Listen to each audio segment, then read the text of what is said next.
ନମସ୍କାର।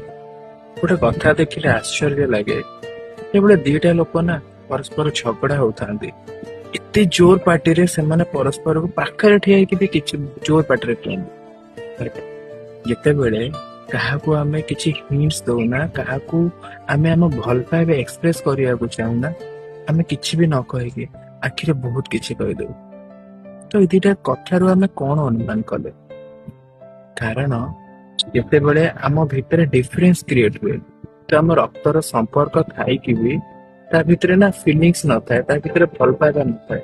ତ ସେ ଡିଷ୍ଟାନ୍ସ ଟାକୁ ଆମେ ଆମ ୱାର୍ଡସ ରେ ତା ପାଖରେ ପହଞ୍ଚେଇବା ପାଇଁ ଆମେ ଜୋର ପାଟିରେ ଚିଲେଇଥାଉ।